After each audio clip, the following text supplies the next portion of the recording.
Hello. There's Haley. She says hi to me. So I know that I think I saw Danielle is here. Did I see Danielle is here? I think so. Yes. I'm going to give it a few minutes to see if some people decide to pop on and join us. We've got some people coming into the waiting room.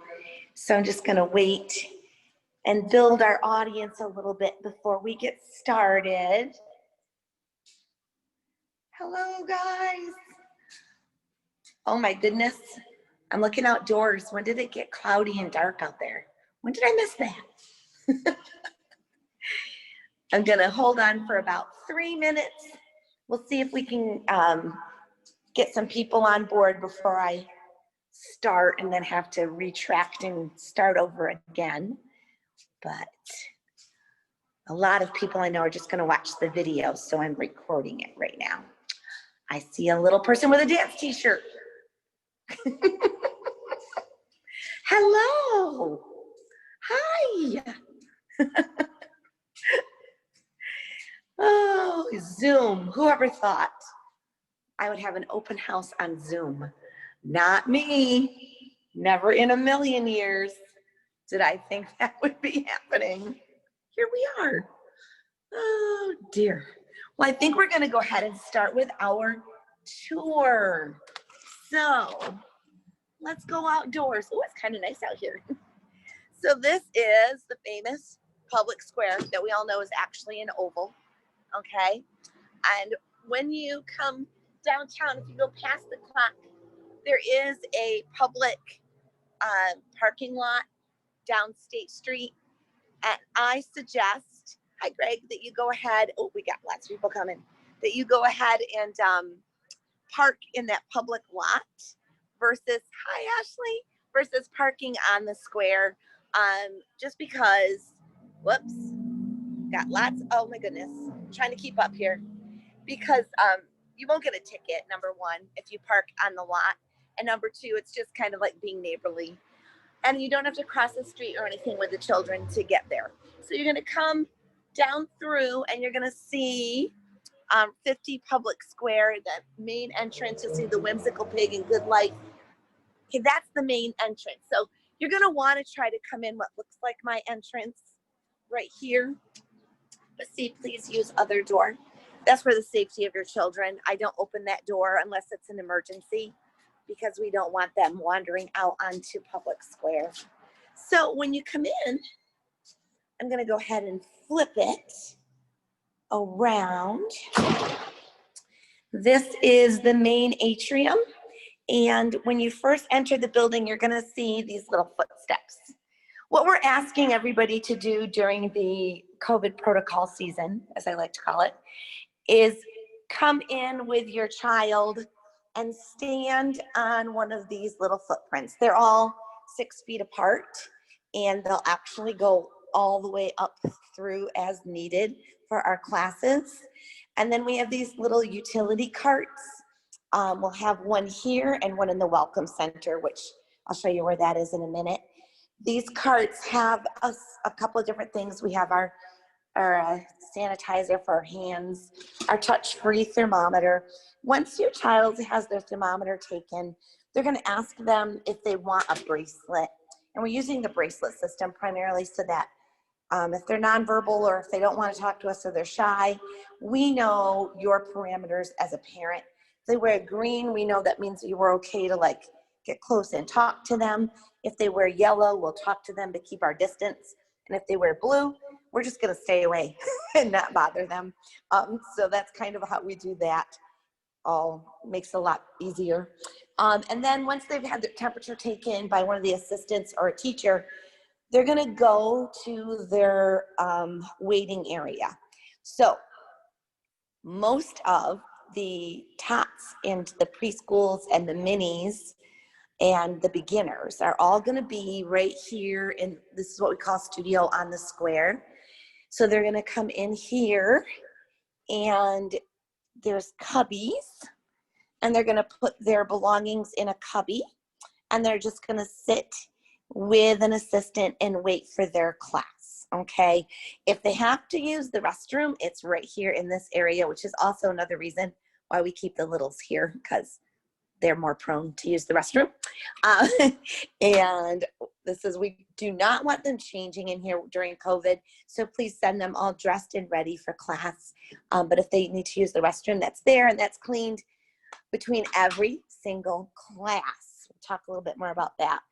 And then this is the studio space for the younger ones. There's Haley in the corner. Hi, Haley. And what we do, you'll see these hula hoops on the floor for the younger dancers. These are 6 feet apart. When they come into class, they're going to actually sit down inside of a hula hoop. We did this summer. It was really successful. I'm not going to lie. I thought, oh my gosh, 2 to 4-year-olds are not going to stay 6 feet apart. But they did. They were really good about it. Maybe better than the older kids, staying 6 feet apart. So we start in our hula hoop. We stretch in our hula hoop. We have like a little improv time with our hula hoop. And then the hula hoops go away, and you'll see we just have a tape marking on the floor, which will be redone before we start in the fall. And they know to stay on their tape. For the more advanced kids, when we start moving around the room, we still have a system in place to keep them as much as possible at 6 feet apart. I'm going to tell you that I highly discourage the wearing of masks while dancing. It's a personal choice, of course, but every single student who opted for it during the summer did end up getting sick. They get overheated. It's just not, I think it's much worse than, you know, any other worry, honestly. So coming into the building and leaving the building, because of city ordinance, they do have to wear a mask. But once they are in the actual studio area, they do not have to wear a mask at that time. So they can put that right in their little dance bag and call it a day. They can also bring in 1 water bottle with them.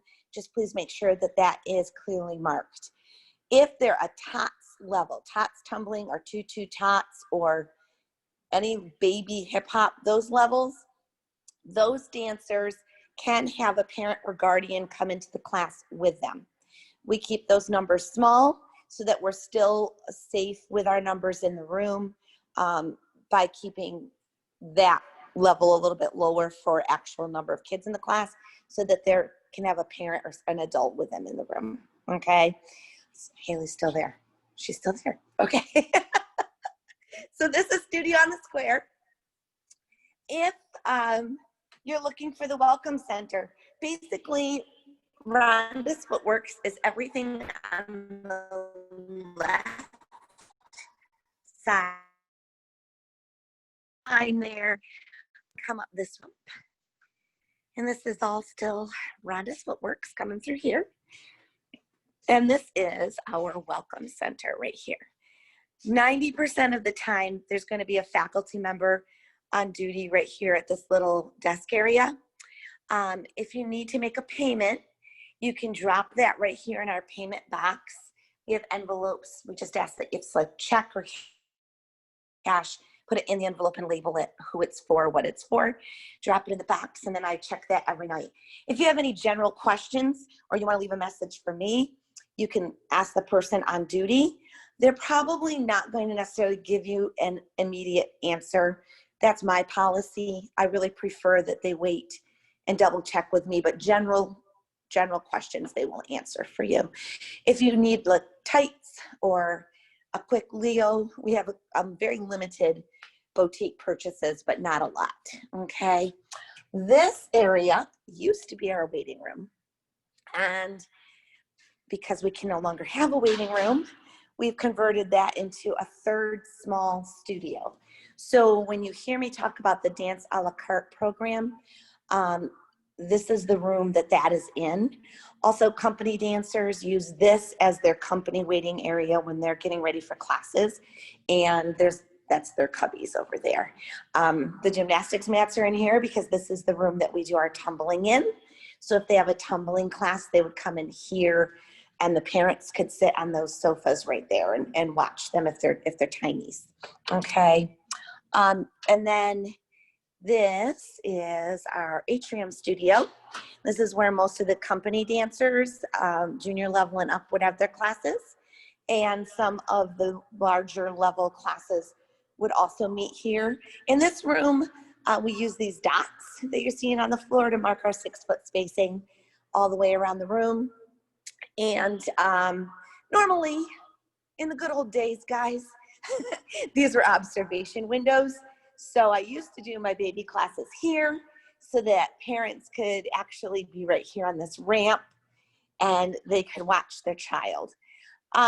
Obviously, you know, it's a weird situation. So instead of being able to observe in person, we have what we call the band app. The band app means that, I'm gonna plug myself in here so I can talk to you guys better. At any point too, if you want to unmute, if you have two taps. Oh, I just saw that, Greg. Hold on, I'm actually gonna plug in so I can be hands-free and get a better feel of what's going on here. So, the first few weeks, so the question is, you know, like, how involved should parents be? For my TOTS level classes, the first few weeks, I really encourage as much as they need. At that age, it really is more about their comfort level than it is about dance. So the first, sometimes even the first 6 weeks, right? Kids are really uncomfortable without having the parent maybe even sit right on the floor with them, maybe do the movement with them, and that is fine. That is more than fine. We want them to be comfortable and happy. Preschoolers, they tend to adjust faster if the parents don't do that. So once you get into the preschool combo level, I really tell parents, like, they might get a little, you know, at first, but we have assistants in the room that are all teenage, and they love them. So maybe some days they may not like me or the other instructors quite as much, but they're almost always going to be more than happy to take off with a teenager and go dance, you know, so that hopefully answers that question. Pop this on. Sure, you can borrow my iPad. So Haley's going to start teaching down there. She's got a solo going on. Okay, so I was talking a little bit about the band app. I've sent it out, but I'll send it again the week of. What the band app is it's a live feed of the class. So both rooms will be running a live feed. So if you're not in the room with your child, if they're not TOTS level and you've left them, you can sit in your car. You can go grocery shopping. You can grab a cup of coffee. You can be home again. I mean, for all I care, you can share it with grandma, you know, and she can be watching and you can see the class in progress. So we will have a master list on a clipboard in the Welcome Center. So let's say that Timmy is taking class and Timmy having a bad day or he doesn't feel good. We're just gonna give you a holler and ask you to pop back. If your child has a 30-minute class, I say stay close. If you're dropping them off 45 minutes or an hour, feel free to, you know, go and do whatever. You know, people are telling me they're having technical difficulties. Yay, Zoom. That's why I'm not using Zoom. I'm using the band app for classes. I don't like Zoom. So the band app has been great. Our parents have loved it, and the band app stays up for 30 days. So that means that you can also pull the class up at home and practice with them, which is great. So they can dance with me every day. You can hear this voice and see this face every day, guys. I know it's a lot. It's a whole lot. But we really like the band app. It's been very successful. And some instances we'll even maybe do like a little bit of a private room Facebook Live. We're going to try out some different things because the looming question, of course, is the what if. because we don't know what's going to happen over the next month or so as kids go back to school. And people that know me are going to tell you that I'm an overthinker and an over-preparer. So I do know I'm not a fan of going back to Zoom. We did 12 weeks on Zoom when everything initially went down with COVID. I am not doing that again, period. And I think that a lot of you have children that are going to experience a lot of Zoom because of school. And I don't want dance to be another thing that they're doing that with. So I actually have purchased a .live domain, which is kind of like Rhonda's FooteWorks TV channel. And I'm loading that up so that if we do have an issue, hopefully it won't be long-term, and we can do a passcode and you pay your tuition and they log in and they can do it on their own time, take class, learn skills, do special events, but it would all be on this .live domain, which would be a private domain. So that's what I'm planning if we need it. But we're not going to. We're not going there. Not going there. Talk a little bit about our cleaning protocol, because I know that's also been a concern. So we deep clean every day before we open. By deep clean, I mean we really wipe down all touchable surfaces, including all of the mirrors. The floors are completely scrubbed. In between every class, the assistants also use Clorox wipes and cleaning sprays, and they do all the dance bars and the quick touchable surfaces. And then I have, let me grab it. The kids love this actually. I got the garden pump. And I have this in every room. And we do a light spray of all of the floor surfaces in between classes, just so everything is super duper clean. And then at the end of every night, everything is picked up, re-wiped down, and the next day we start all over again. I tried to figure out during my 4-week program, and I decided that probably on the average, cleaning was adding about 3 hours a day onto our faculty schedule. So we're being really, really adamant about it. But it's okay because we're open, so we're happy. That's all we care at this point. So we're making it happen. So that covers kind of the cleaning. If you have more questions about anything about the protocol, then you can go ahead and private message me or email me or ask me in a second when we open it up to Hi Sam to question and answers. One of my interns is on now too, so she can offer a student opinion on things if you need it. So let's talk a little bit about programming in general to start with. For most levels, we have multiple options. So let's talk a little bit about absences. If we close for any reason, then we will do a makeup, okay? If we close, we will offer a makeup. We run a little bit differently, so you are paying me for 30 weeks. We're open 34 weeks because we live in Northern New York. So that incorporates 4 automatic misses for every day of the week, whether it's a snow day or a holiday break.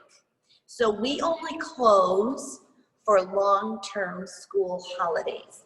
We do not close for one-day holidays because they're almost always Monday. And then that means that Monday dancers get the shaft. They don't get a full round of their classes. So we do stay open on Mondays. Correspondingly, almost all of my Monday classes are offered a Saturday class. They're the same classes really. So if you do decide to travel on a Columbus Day or Veterans Day, they can come to the Saturday classes instead.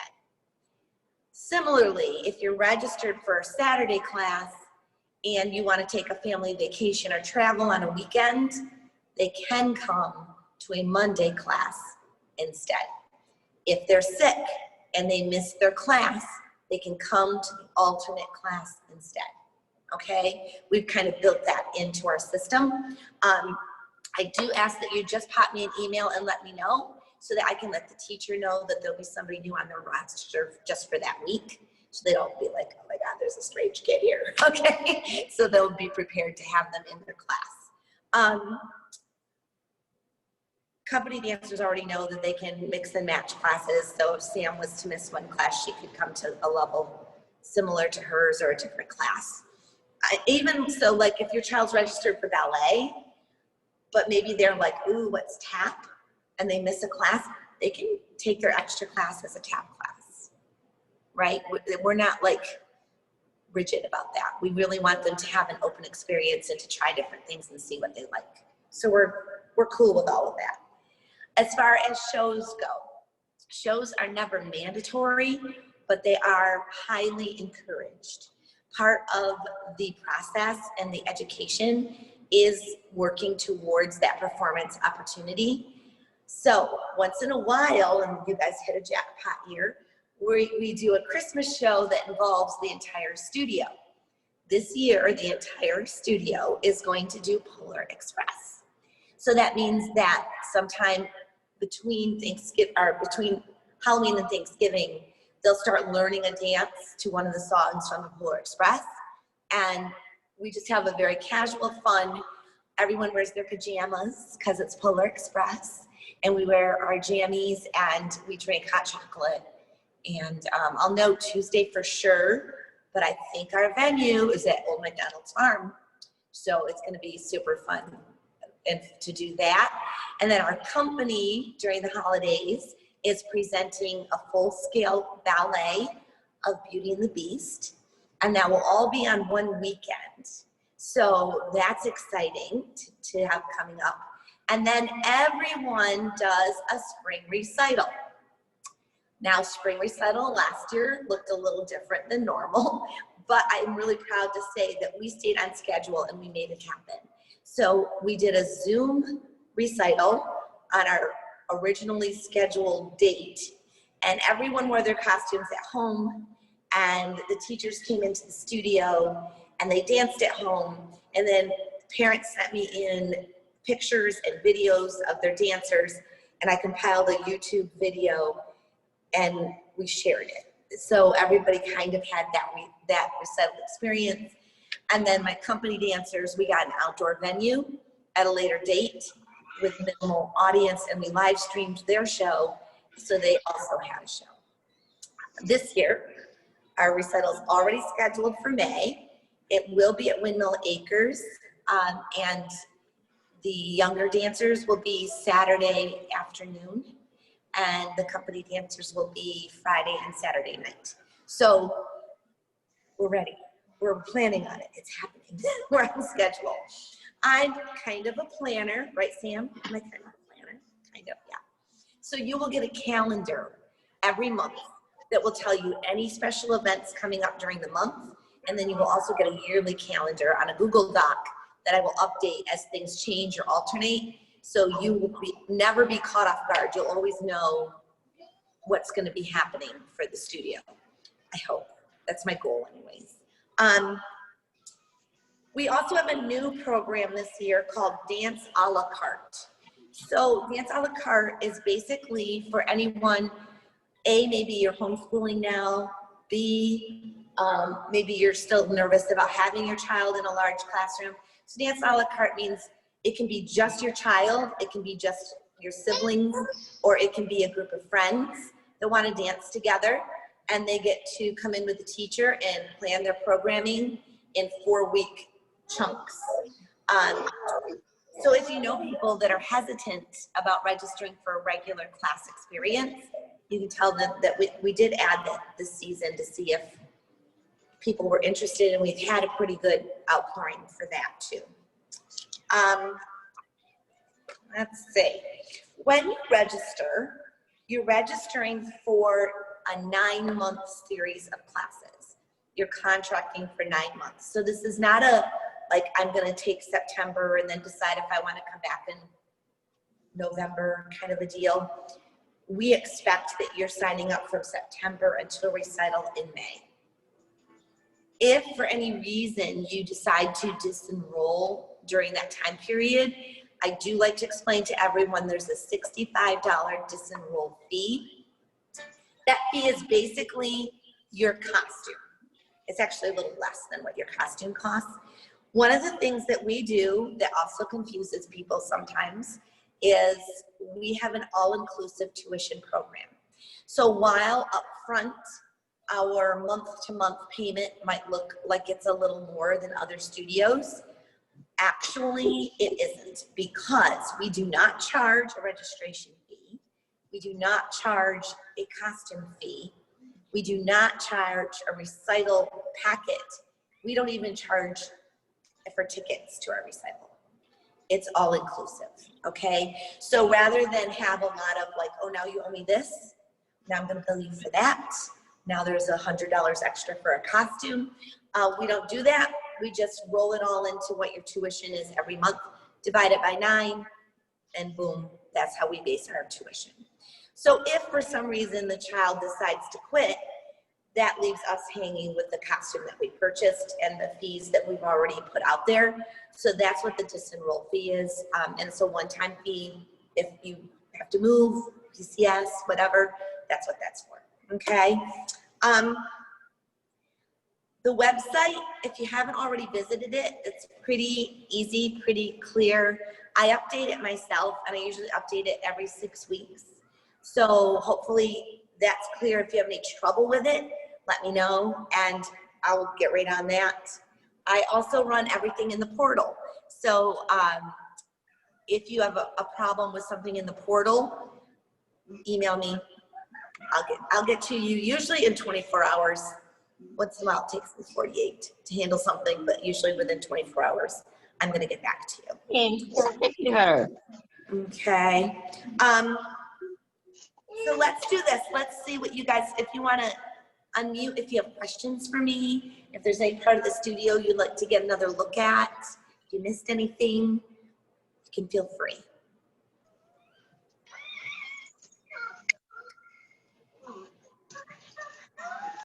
No questions? Samantha, can you think of anything I didn't say that you would tell them about the studio?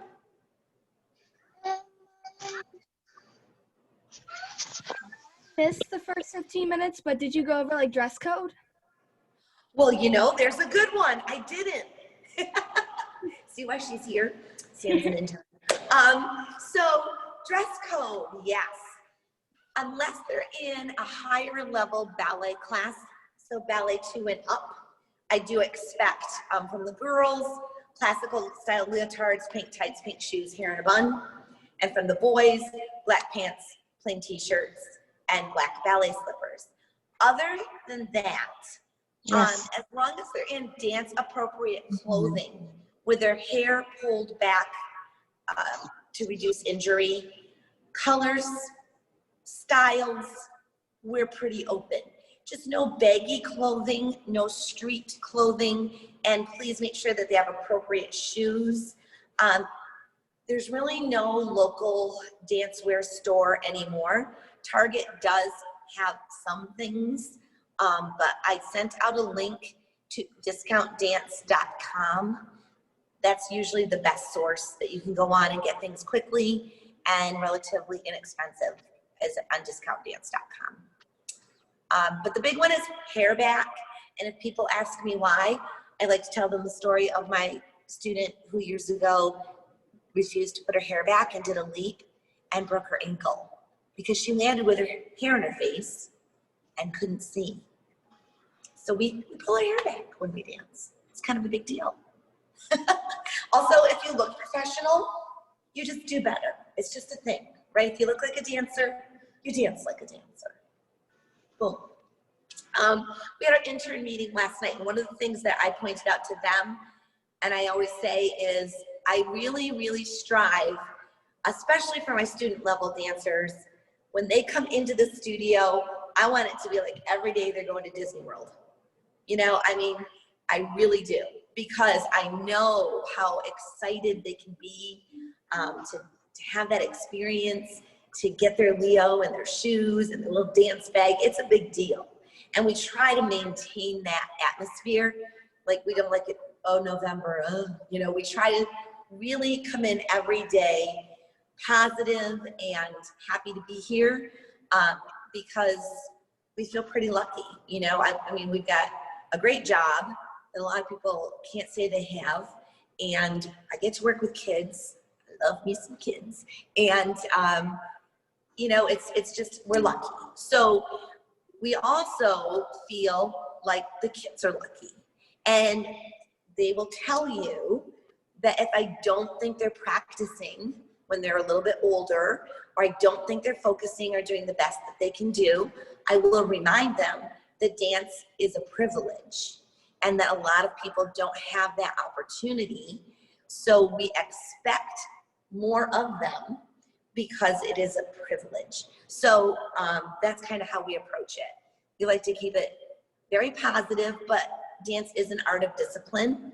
So there's no mayhem in my dance classes at all. I think if you ask around, people are going to tell you that. We run a pretty tight ship. Students are never going to be wandering the building unaccompanied. Students are never going to even go to the bathroom unaccompanied. Students are not going to run around the room, but they're going to have fun. So I strongly believe that teaching them at an early age that there are rules, but the rules are for your safety and for your enjoyment. They're not punishment. That's kind of how we approach it. So yeah, I saved my yelling for the senior company. That's when I get, you know, they get yelled at. That's okay though. They're pre-professionals. That's all right. What other questions and what other things, Sam, do you think maybe I forgot? That was a good one. She's like, I don't know. I just don't know. Normally it would be great. We would be having an open house and snapping kids' pictures and giving away gifts, and my company would be in this studio right here dancing, and the music would be playing, and you know, all by myself. I cannot recreate that vibe for you. It's just not the same. But I am hoping that if, you know, November comes and 10 weeks pass, my daughter's a school teacher. She works here too. I have a lot of people who are saying that, you know, maybe 10 weeks we're going to see a nice shift in the way things are going. So if that happens, I am going to go ahead and have a delayed open house, kind of a extra event where everybody can do that. So question about music. Yes, that's a great question.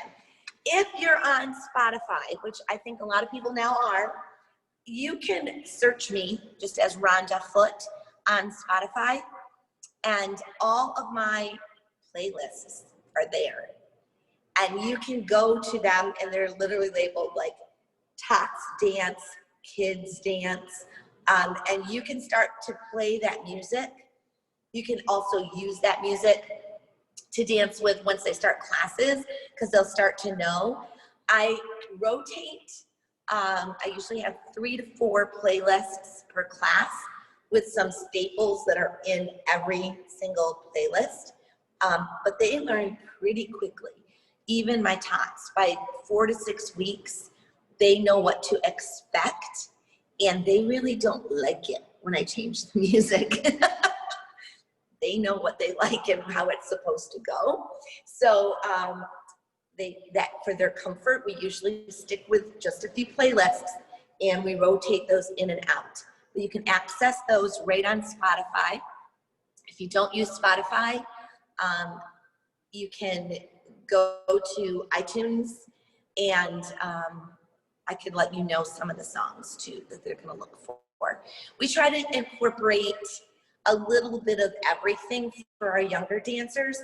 So they're gonna have everything from some classical music to contemporary music to just some straight up fun and games, big shark, okay? Like whatever we know that they like, also adding in some more educational music without it overwhelming them. Class structure, again, within 4 to 6 weeks, I am always pleasantly surprised that even my youngest dancers know I come in, I sit here, I stretch, I stand up, we have a little free improv time, some fun time. We go into class, and usually the first 20 minutes of class is pretty structured and on pace. Every child under the age of 6 is going to hit what I like to call the 20-minute bump. And at the 20-minute bump, we need to shift. So back in the day, before COVID, that meant introducing a prop, a scarf, a magic wand, et cetera, et cetera. Right now, we're not using props. We just have the hula hoops, which we're wiping down all the time. But don't you worry, because I am really good at imaginary props. So we have things like an imaginary book of animals that we bring into our younger classroom. And we have imaginary magic wands where we can create whatever we want in our dance space and use that as something that we can change the pace of the class a little bit. The end of class, we always have a hello and a goodbye. So there's bookends on their class and they expect it. If I'm ever running behind and I try to skip over the goodbye, yeah, that doesn't end well. We usually do our goodbye song, and if they've had a good day, then they get a little sticker or a stamp or something to recognize that at the end, which means they always do, because I honestly don't remember one day when I haven't given a kid a sticker. Like I said, I love kids, so it's not a problem. I see Rachel's here with her little emoji self. That must be is that your Google Classroom teacher? That's who that is, isn't it? I don't know what that is. Yes. Yep. I know it's supposed to be me. It's you. Hi, Molly. Molly, come say hi to Miss Rhonda. Hi, Molly. She's coming. Hi, Miss Rhonda. Hi. I can't wait to see you. I can't wait. I see Sandra Kane is here. Hi, Sandra. I'm wondering, as a longtime dance parent, if you would have any tips or advice for new dance parents coming in. Did she hear me say her name and run away? No, I heard you. You heard me. Use your mom mentor to help get through the things you don't know, and it's okay to not know things, but you just have to ask the other dance moms lots of questions to keep your crap together. At least I'm still asking other dance moms questions all the time. All the time, and she's been here 7 years, so there's that. Yes. And the Welcome Center, again, like if Jen's in there or Miss Maddie or Miss Kylie, I would say 90% of the time there is somebody in the Welcome Center. That is a great resource. You can go in there if you need something right away or you have an immediate concern. Just go right into them and ask, and somebody will get to me.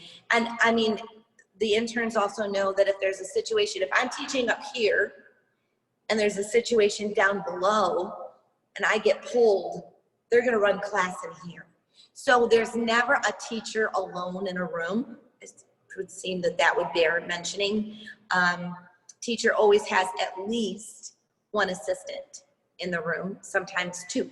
So if a child has to go to the bathroom or has an emergency of any kind, there's always an assistant to take them out. If there's a problem that I need to go deal with, there's 1 or 2 assistants in the room to keep class flowing. There's people to make sure that they're getting to and from the front door. Dismissal is kind of a big deal. I do want to touch on dismissal. So 1 or multiple assistants or teachers or faculty members will be making sure at the end of each class, students gather their belongings. They go back out where I showed you those little footprints were. The weather is bad. You can re-enter and wait on those footprints for your child. The weather's good. We're asking that you wait outdoors because it gets really crowded in the atrium, and my neighbors don't like it much. So if you could stay outside if the weather is nice, we will open the doors and we will always wait to make sure that every child is safely delivered to their responsible adult. We'll never, ever, ever let the children go down alone, and we will never, ever, ever let them open those doors and go out onto the square they're not even allowed like out this door to go to the welcome center by themselves if they need a Band-Aid. I'm that person. So, you know, we value every single child and their safety, and that's of the utmost concern to us. So you never have to worry, but we do ask parents, please be prompt.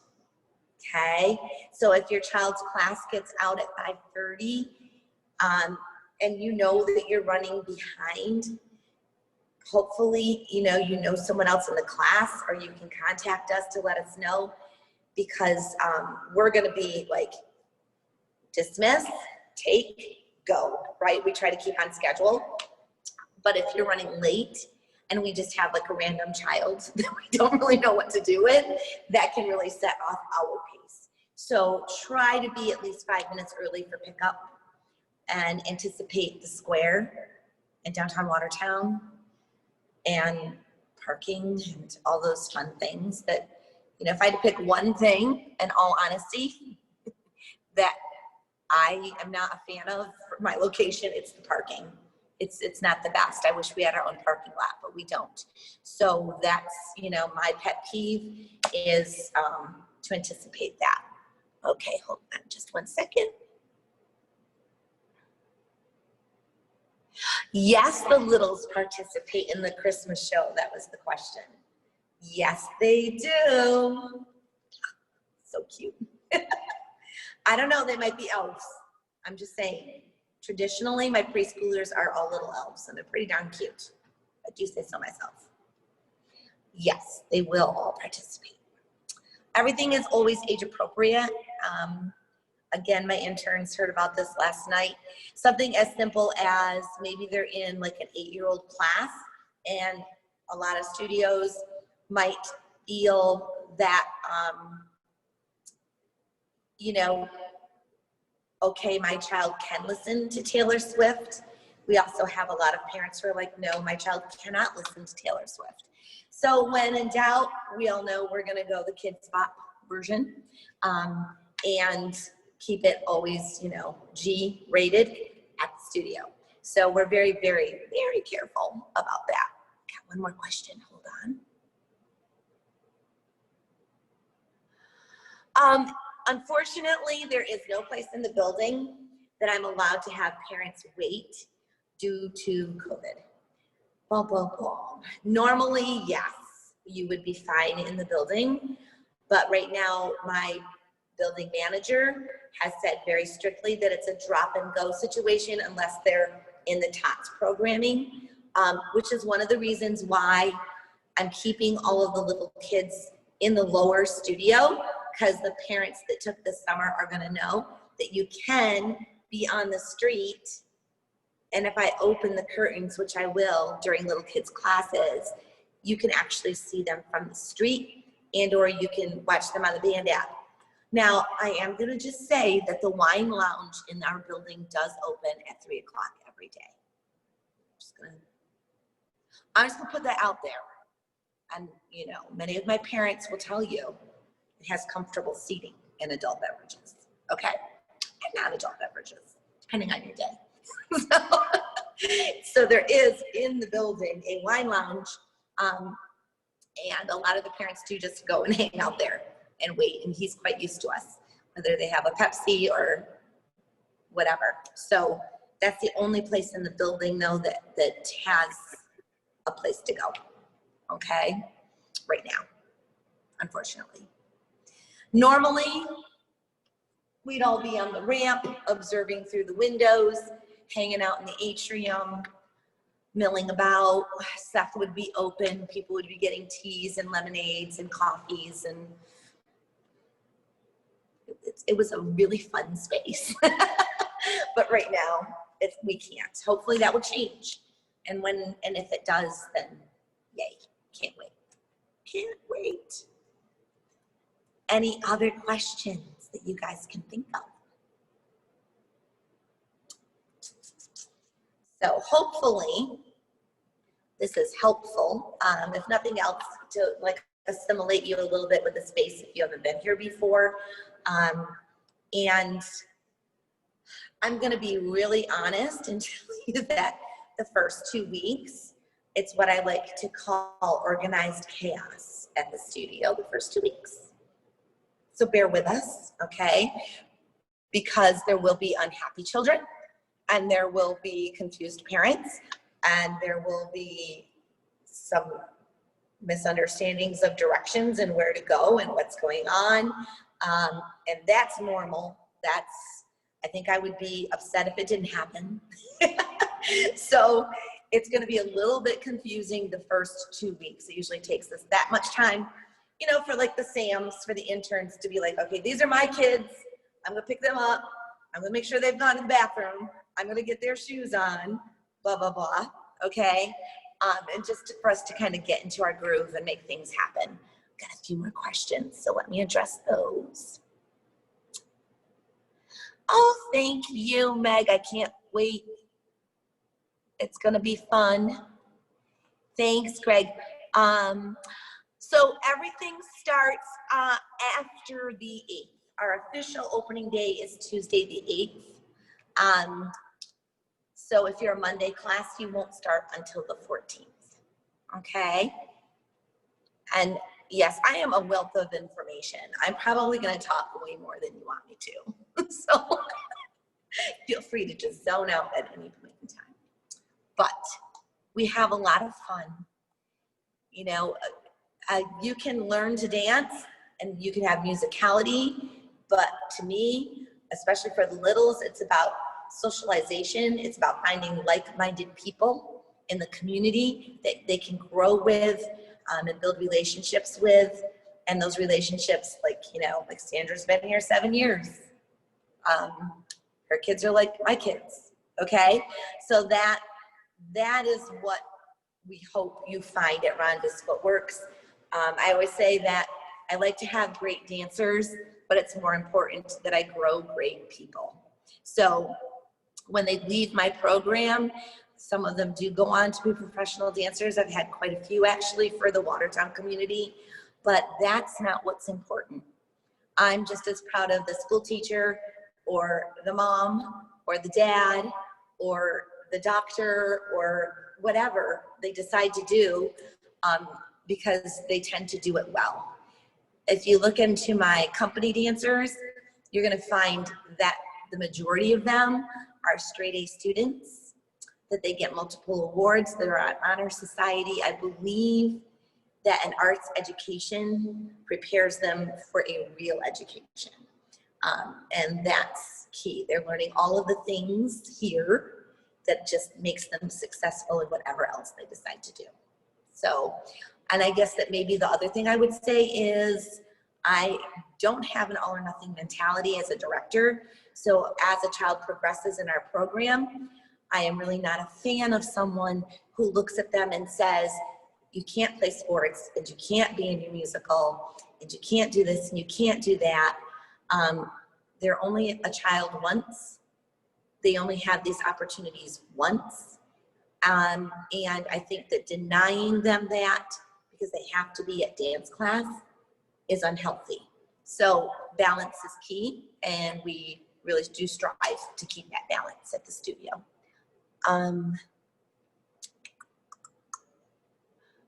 Oh, you do not have to make up a class. Good question. Yeah, it is. Making up a class is not mandatory. It's an option, okay? I just always want people to have the option to do it, but you don't have to do it, especially with the little ones. You know, they're not missing a lot if they miss a class, except seeing their friends, which is really important, obviously. That's why we come to dance, see our friends. You'll see what I mean. The little ones are super cute. They get that first big break and they come back and like they're just like to see each other, so excited. It's very cute. Okay. If